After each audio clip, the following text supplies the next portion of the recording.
बिहार में वोटों की गिनती में अब गिनती के घंटे बचे हैं और वोटों की गिनती शुरू होने से पहले चैनलों की उल्टी गिनती शुरू हो गई है।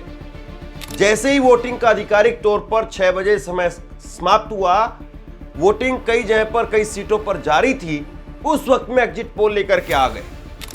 ये जो हर चैनल पर एग्जिट पोल आपको दिखाई दे रहे थे, अब उनके सुर बदलते हुए नजर आ रहे हैं।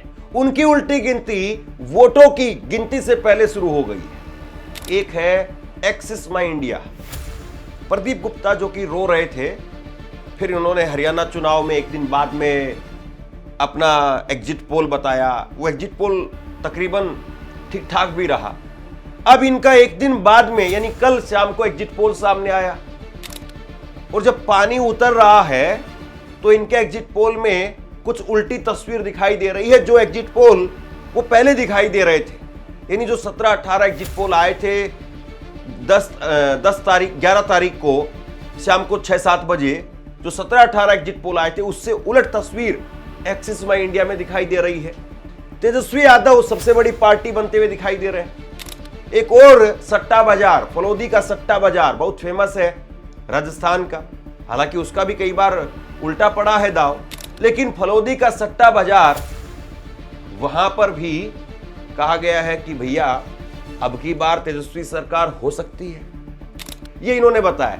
एनडीए को 105 से 135 सीटें मिलने का अनुमान बताया है, वहीं महागठबंधन को 97 से 127 सीटें मिलने का अनुमान बताया है। अन्य दलों को 3 से 8 सीट मिलने का अनुमान बताया है। जन स्वराज का अगर खाता खुल जाए तो बहुत बड़ी बात होगी। ये फलोदी के सट्टा बाजार में निकल करके सामने आया है। एमआईएम अगर अपना पिछला प्रदर्शन यानी 5 सीटें ला पाए, उसके लिए बहुत बड़ी बात होगी, बहुत चुनौतीपूर्ण है इस बार। ये जो है वो फलोदी के सट्टा बाजार में निकल करके सामने आया है। कौन सरकार बना सकता है, तो दोनों के लिए दरवाजे खुले हैं। एनडीए की भी सरकार बन सकती है और महागठबंधन की भी सरकार बन सकती है, ये फलोदी के सट्टा बाजार में कहा गया है।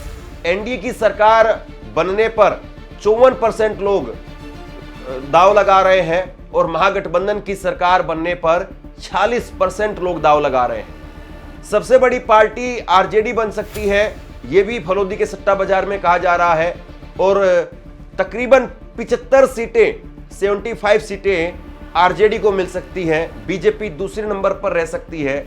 जेडीयू यानी नीतीश कुमार 55 से 60 सीटों के साथ में तीसरे नंबर पर रह सकते हैं। कांग्रेस वो कमजोर कड़ी जरूर है, लेकिन फिर भी 24 सीटें मिलने का अनुमान वो बता रहे हैं कि 24 सीटें मिल सकती हैं।